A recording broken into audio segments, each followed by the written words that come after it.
15 seconds. Guidance is internal. 10, 9. Ignition sequence start. Space Nuts. 5, 4, 3, 2. 1, 2, 3, 4, 5, 5, 4, 3, 2, 1. Space Nuts. Astronauts report it feels good. Hi there, thanks for joining us once again for another star-studded edition of Space Nuts. My name's Andrew Dunkley, and with us, as always, is Professor Fred Watson. Hi, Fred. Hey, how are you doing? I am well, thanks. How are you? What's your name again? Oh, Andrew, yeah. Just call me Fred. Yeah, that'll do. Oh, it's Dave usually, isn't it? Fred Nurk. My mum always used to say Fred Nurk. Yeah, that's right. A well-known goon show character. Yeah, that's right. Now, we've got a lot to talk about today, and we've got two double bunger questions coming up, one about the expanding universe, and a couple of people asking similar questions about Venus after last week's episode, so we'll try and solve all their problems. We're also going to look at the first all-female spacewalk in the wake of the passing of the first ever spacewalker, Alexei Leonov, and an update on the last mass extinction 66 million years ago. They think they know for sure, almost maybe, what caused it. So we'll focus on that as well. But Fred, first of all, the all-female spacewalk has finally happened. No issues with spacesuits, no malfunctions, all good and proper, and at last, it's great news. It is great news, yeah, and I thought it was rather poignant that this, we celebrate this milestone only a week after we were talking about the passing of Alexei Leonov, the very first spacewalker.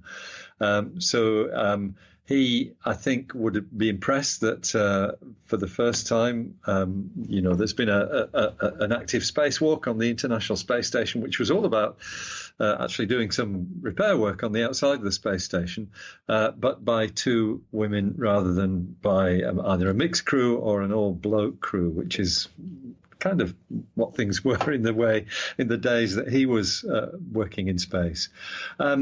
So the two female spacewalkers, Christina Koch and Jessica Mia, they are respectively an electrical engineer and a scientist. Dr. Mia has a doctorate in marine biology, which is a long way from being on the outside of this. There wouldn't be too many whales and dolphins and whatever else up there. Well, you never know what you might find up there. But I suppose as a marine biologist, you can look down on the vastness of Earth and really take it in and get a good scope on what you really love to work with. Yeah, that's right. Yes, she, flying at 400 kilometres or 350 or thereabouts above the oceans would certainly give you a different perspective on marine biology.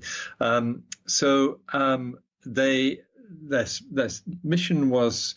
and it was actually Friday last week, as we are recording this.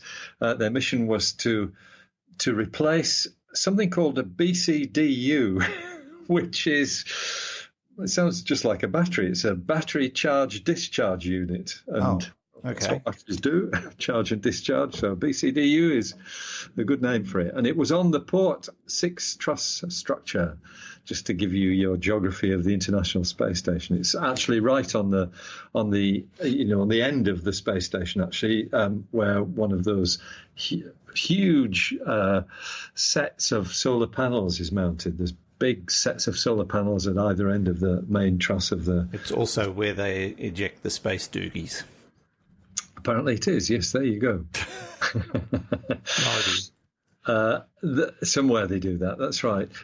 What's, I guess, also interesting is that, and I don't think you and I spoke about this, that NASA last week unveiled their new spacesuits for the next lunar mission. Which is yes. I've actually seen a fair bit of that on Instagram. People have been posting pictures. They look spectacular. Yeah, they do. The new moonwalking suit, which is called the XEMU, and that's an acronym or a set of initials for the Exploration Extravehicular Mobility Unit. In other words, a suit for astronauts walking on the moon. That is a lot better, a much improved version of what the Apollo astronauts used. And in particular, the emphasis is on the word mobility, because they've changed the structure of this suit and changed the fabrics and the materials used to give much better mobility around the ankles and the knees and actually the shoulders as well. So that we probably won't see as much when the next set of astronauts walk on the moon. We won't see as much of that bunny hopping that we saw. Yeah, and falling over. They all fell over constantly. Yeah, pretty well, because the suit itself was not actually very flexible. But what is also interesting about those new spacesuits is that they can be made to fit anybody. Because they're modular in design, so you can actually make one that will customize the fit to whoever's wearing it. And you might remember, I think it was back in March when we were talking about an all-women space walk. The reason why it didn't happen was because they didn't have suits of the right size. They didn't have two spacesuits the right size for these two female astronauts. It was Anne McLean who was the one of the participants. The other one, once again, was Christina Koch. But Anne McLean couldn't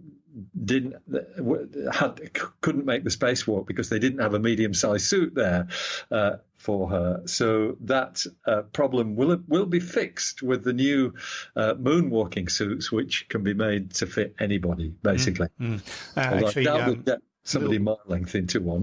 little bit of sideline knowledge you probably weren't aware of, Fred, but after the astronauts came back from the moon, they all became champion sack racers because they developed perfect technique.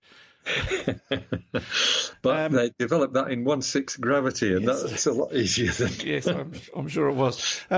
It's interesting talking about suits and developing a suit for moonwalking.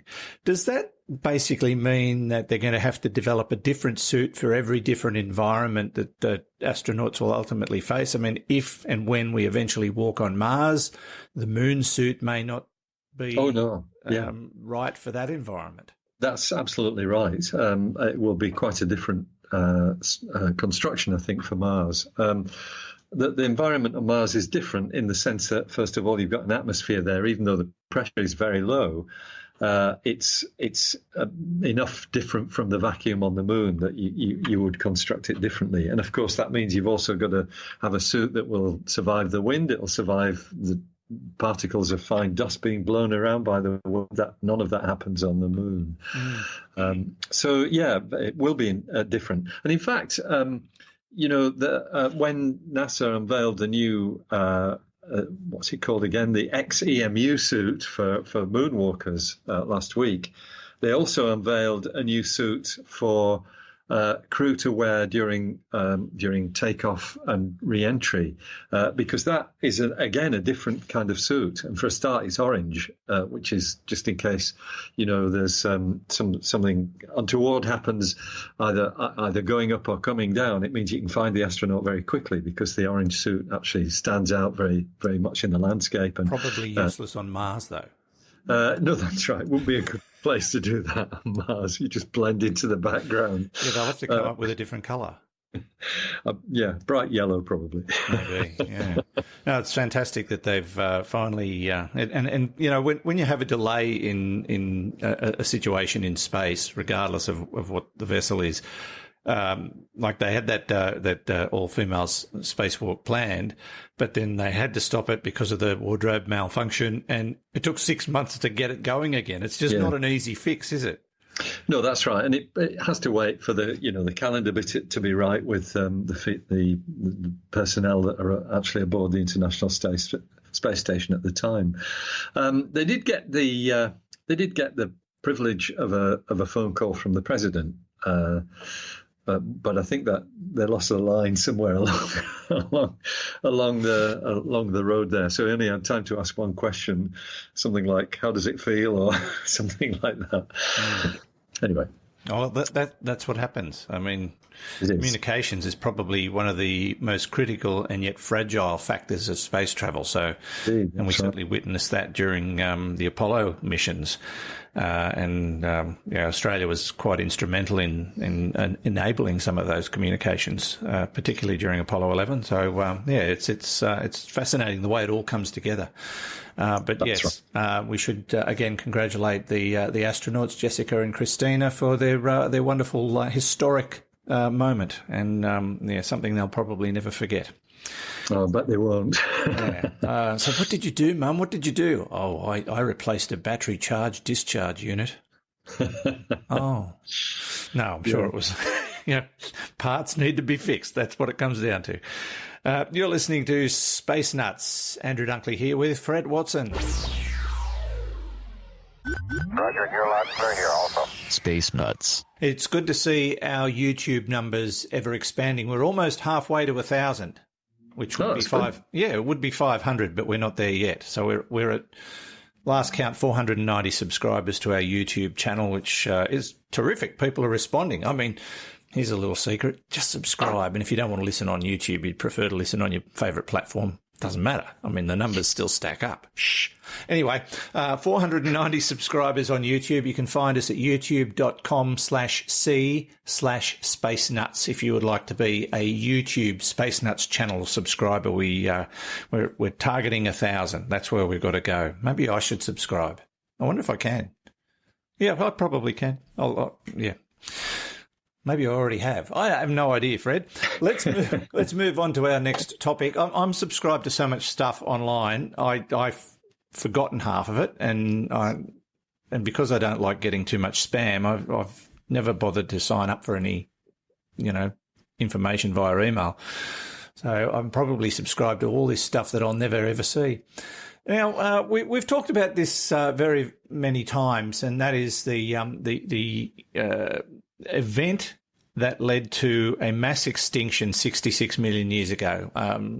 We call it the dinosaur asteroid or whatever you like, but there's been a little bit of division in the scientific world as to what exactly caused all the planet's flora and fauna to be virtually wiped out. And some are saying, oh, no, it wasn't an asteroid, it was volcanic, or it was a change in atmosphere, or it was this, it was that. Have they finally figured it out, Fred? Well, it looks like it, yes. So you're quite right. It has been, a matter of debate. And in fact, some have suggested it was a combination of events, that the asteroid sort of shook up the Earth enough that some of these large-scale volcanoes were able to penetrate through. But it does seem now that it was the asteroid impact itself that gave rise to this mass extinction, rather than something that took a lot longer to eventuate. And what's been the smoking gun, if I can put it that way, on this story is some investigations of the boundary where the geological boundary where the event happened. And you might remember we used to call that the Cretaceous Tertiary boundary. Now seems to be called the Cretaceous Paleogene or Paleogene boundary, which is probably being a bit more specific as to what geological layer that happened in. Very suspicious lettering too, KPG. That's right. It was, in fact, the detection of iridium, which is something that is really only found in space objects, iridium within that boundary back in the late 1970s, that really gave rise to the whole theory of the mass extinction by an asteroid impact, that the fact that iridium was seen in that boundary, which had dinosaurs below it and none above it, the iridium was taken to indicate something of extraterrestrial origin, and that theory is now really, I think, quite complete. We've got evidence for a 15-kilometer diameter object hitting in what is now the Gulf of Mexico at a place called Chicxulub, the Chicxulub crater. So that definitely happened. But what remains, I guess, or has remained an open question as to how long after that the the giant lizards, the dinosaurs, how long they remained in active life, and whether it was a kind of more instantaneous event. And so the story now turns to, yes, the same geological boundary, but some new evidence that has come from a cave, actually, in the Netherlands.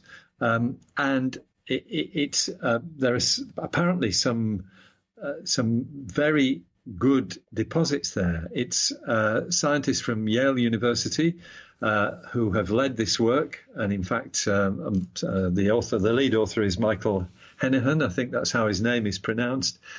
He says that in this cave, an especially thick layer of clay from the immediate aftermath of the impact accumulated, which is really quite rare, because so much sediment was laid down there at once. It meant we could extract enough fossils to analyze, and were able to capture the transition. And the bottom line is that the transition is very sudden.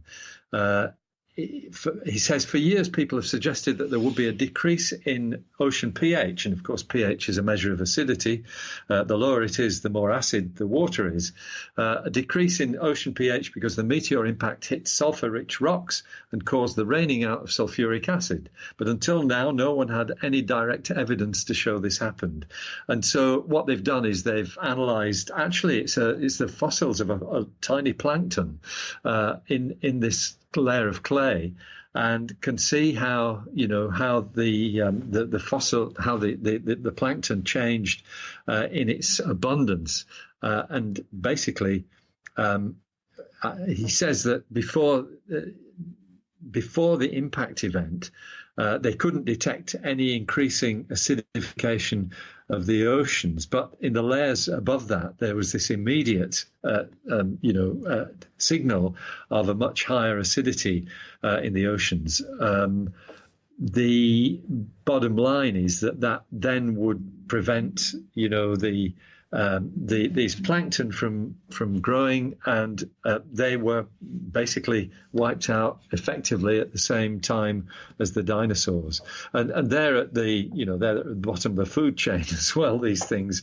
So the whole ecosystem collapses very, very quickly. Apart from the devastating effect on the atmosphere that the impact itself had.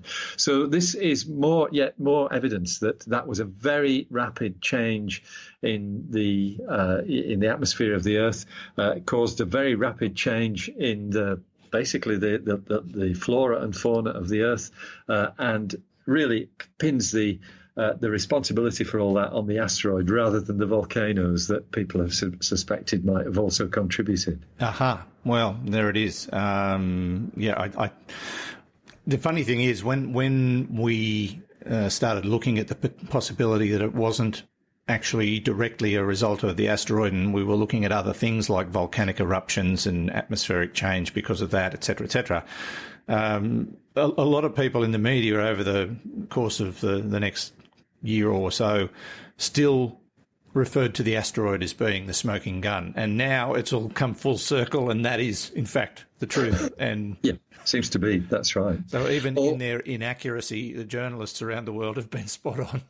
Yeah, that's right. All the evidence is pointing to that. That's exactly right. Now, you mentioned Iridium, the Iridium layer, and found no evidence of dinosaurs above it. So does that mean when paleontologists start sort of kicking around the dirt looking for evidence of past life, that they look for that Iridium layer and they know that is the line of demarcation, if you like?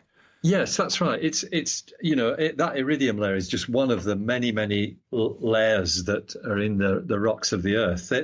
They come and go in their intensity in different places. But the thing about the Iridium is that it was effectively global.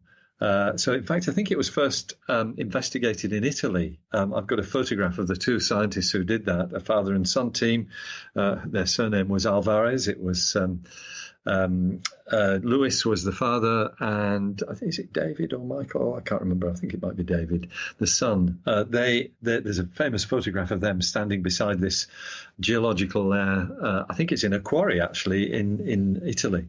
And that was where it was discovered and identified, but it's in many, many other places as well.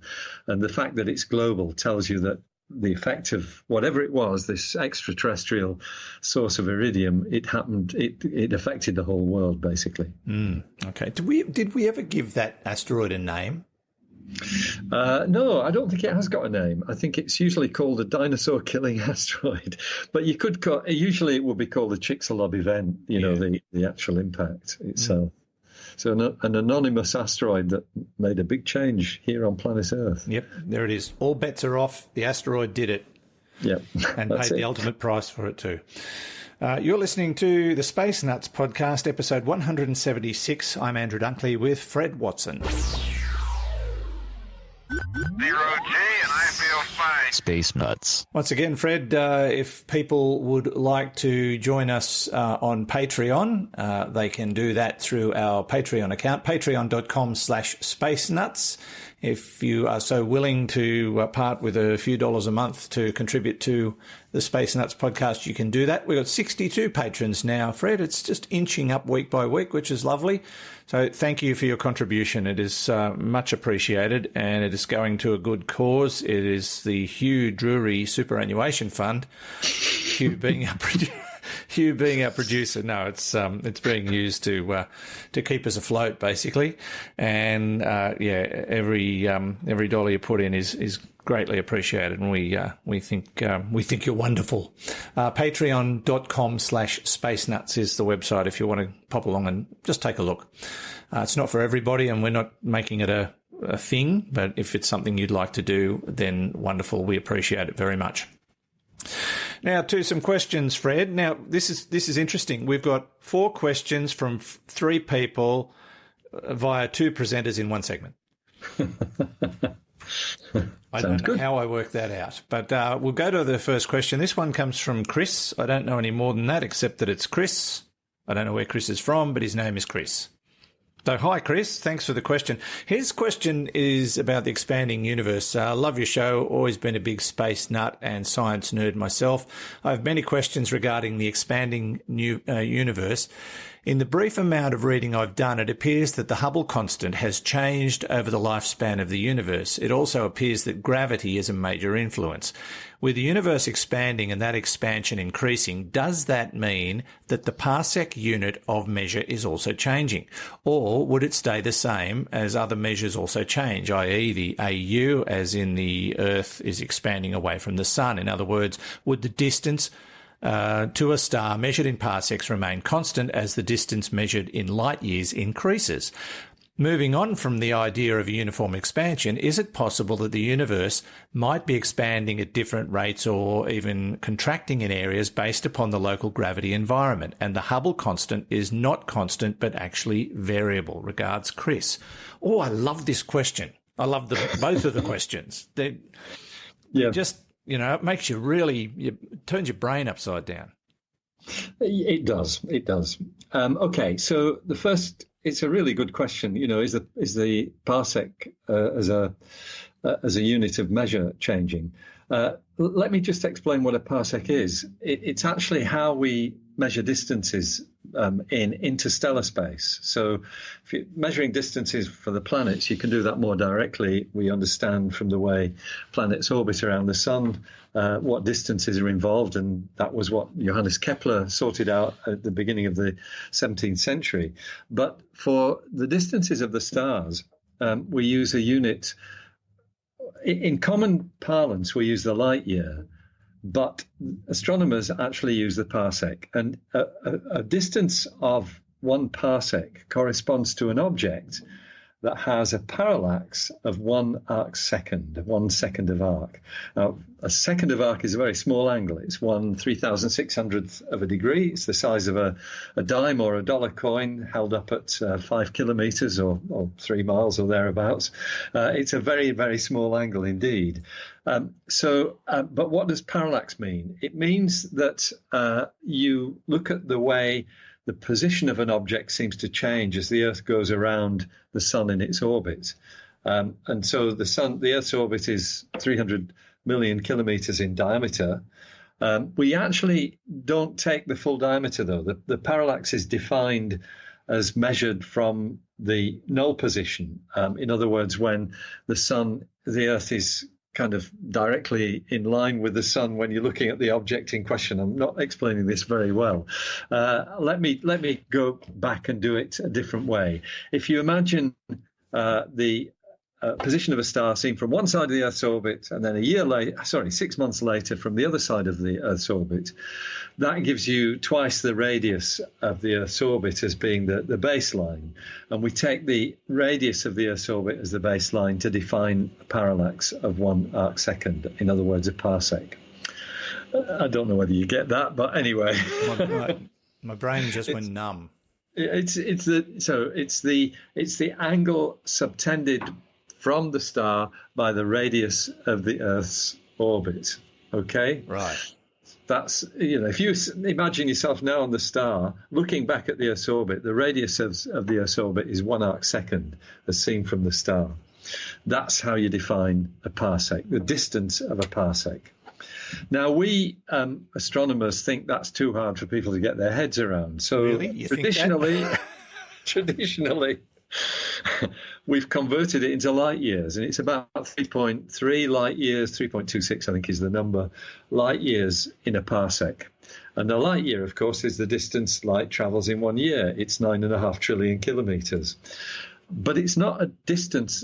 A light year is not something we actually use in astronomy. The fundamental measurement is in parsecs. And just coming back to the question, does the parsec as a unit of measure change? And the answer is no, it doesn't, because that's the distance that we measure. It's the distance of the object that's changing, and whether you're measuring that in parsecs or light years, and a light year, remember, is just derived from a parsec, because there's no way we can actually measure a light year. You need somebody with a stopwatch and one side of the object or a distant object, and somebody on Earth with another stopwatch. We can't do that. That's impossible. So light years don't really exist as a fundamental unit, but parsecs do, and they can be measured. So just hang on a minute, because a man's just walked in with a vacuum cleaner. He's a good friend of mine, and I should hang a note on the door saying recording a podcast, but never mind. Fred's it's all right. Doing a vacuum experiment. Yeah, that's okay. Well, actually, we've just done the podcast in a vacuum. Yeah, we all do it in a vacuum, don't we? There's certainly a vacuum of anything intelligible coming out. So, sorry, going back to Chris's question, measuring distances in parsecs, we can only do that for objects within our own galaxy directly, and in fact, only out to a distance of, something like 1,000 light years or 3,000 light years or thereabouts is as far as we can measure. There's a spacecraft called Gaia, which is measuring these distances by parallax with exquisite precision. But that's all within our own galaxy. To work out the distance to other galaxies, and hence to look at the expansion of the universe, you have to use secondary distance indicators. And usually we use variable stars called Cepheid variables. They give us the distance to the nearest galaxies. And then we use other factors beyond that to work out what the distance scale is. So the universe is expanding, but our yardsticks aren't. The yardsticks that we use, and principally it's the parsec, that is not expanding. I hope that answers the question. It was a very garbled account. But let's tackle the second part of Part 2, about whether or not it's all expanding all the time, or if parts of it aren't expanding as fast or maybe contracting because of the effects of gravity. Yes, that's right. So Chris's question, just you've paraphrased it well, but let me read it. Is it possible that the universe might be expanding at different rates or even contracting in areas based upon the local gravity environment? And the answer to that is probably yes. Because we know that we are not looking at the whole universe when we use our big telescopes to probe deep into space. There's at least one horizon beyond which we can't see, and that's the look-back time to the Big Bang. That means that you've got this sort of curtain, I often call it the cosmic wallpaper, this background, which everything that we can measure is in front of. And certainly out to that look-back time, 13.8 billion years, the universe seems to be expanding at the same way in all directions. It's isotropic. So the expansion that we measure seems to be the case for all of the observable universe, the bit of the universe that we can observe. But some scientists have argued that the universe might go on forever. It's much bigger than we can see. And there may be other parts of it that are actually contracting, exactly as Chris has suggested. So it is possible. But to all intents and purposes, the only thing we can measure is the universe that we can observe, and that seems to be expanding ever more rapidly with the Hubble constant changing as we go into the future. If I could add my own piece of ludicrous theory to this, imagine our universe is a balloon and it's expanding, and there are other universes around ours that are also expanding and they're pushing into each other. That would stand to reason that in some parts of our universe it's expanding, in other parts it may be contracting because of the pressure from an external universe expanding on us. Or yes, that's assuming that external universes can have some impact on our own universe, and that's certainly not clear. It is possible that that's true, and people are looking at things like the cosmic microwave background radiation, the cosmic wallpaper, in great detail to see if there's any evidence of this sort of pushing and shoving.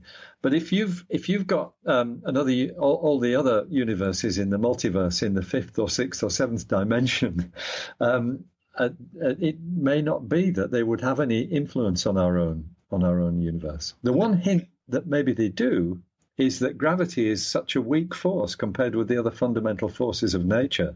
Some people have suspected that that's because gravity leaks out into some sort of hyperspace, and that might then impinge on other universes. But this is all very much in the realm of speculation. Of course, we're assuming that other universes are separate from our own. There are other theories that they all overlap. Yeah, and that maybe we're all just looking at one universe, but it's got different bits, some of which are expanding, some are contracting, maybe some have different fundamental physical constants, sort of, along the lines that Chris is suggesting.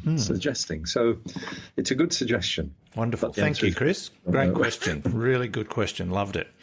Let's move on to the question of Venus. We've had a couple of people respond to last week's episode about Venus. One of those, and these are similar questions, but I'll do them separately so we can tackle one and then the other because there might be a different angle on the answers.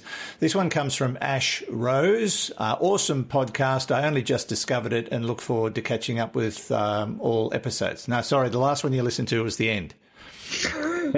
So what you're hearing now is just a myth. Question.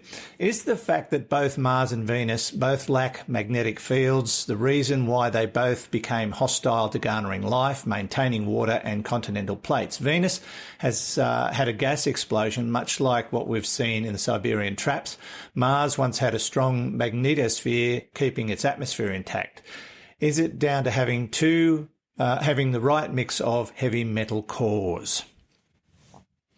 Okay, so are you going to go on to the other Venus question and lump them all together? Why not? This one comes from Alan Lang. Alan asks, why does Venus have no magnetic field, retrograde rotation, no plate tectonics, and much less water than Earth? Because they didn't pay their taxes.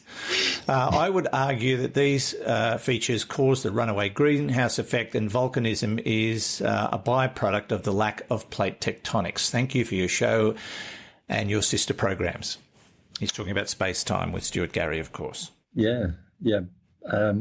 I think these are both really interesting questions, and they kind of probe the limits of knowledge, really, because in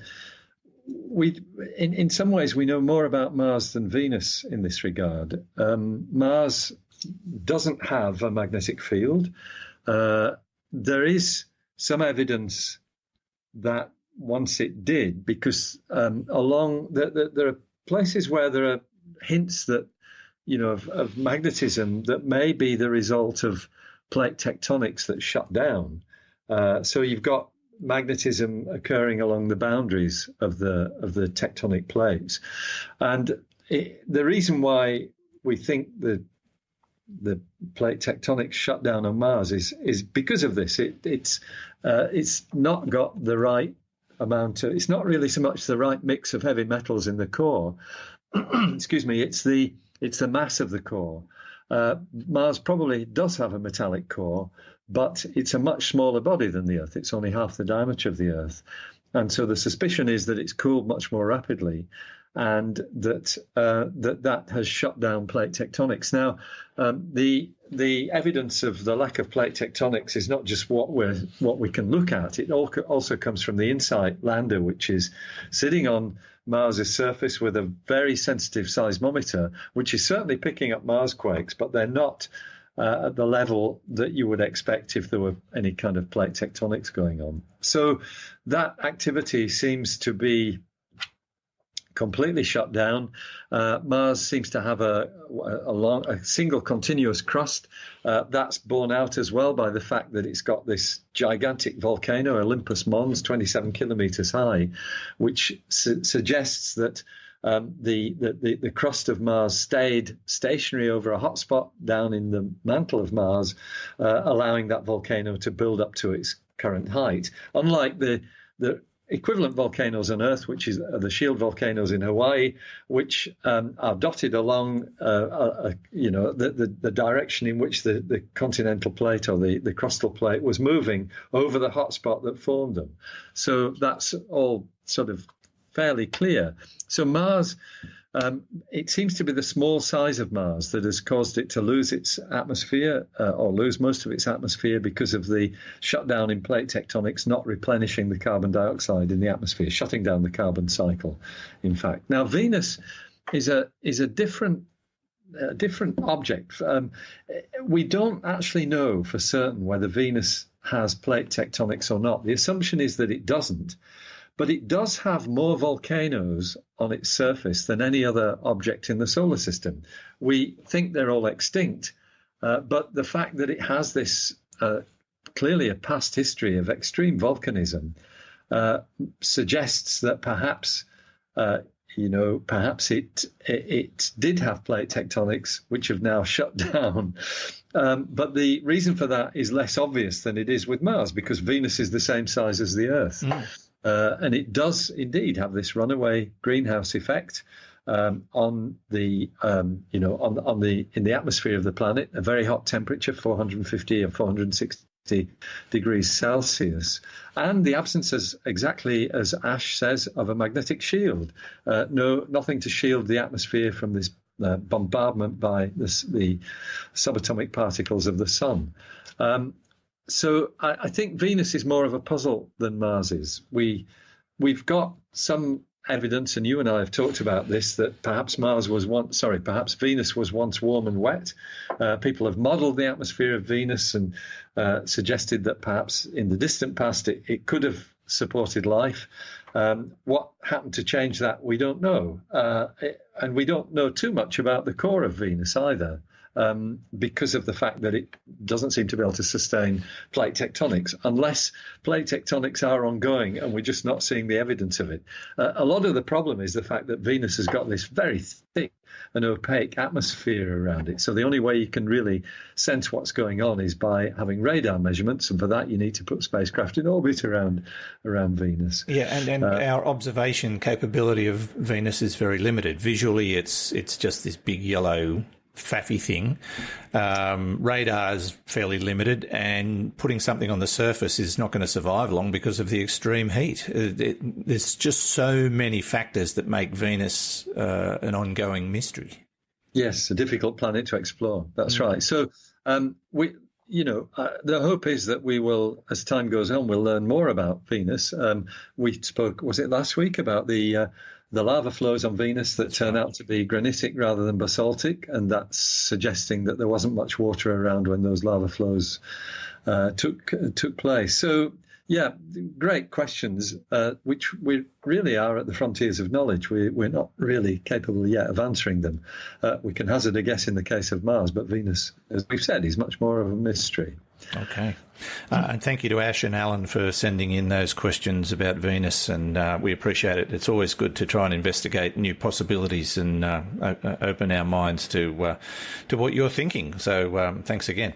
What was the name of your cleaner?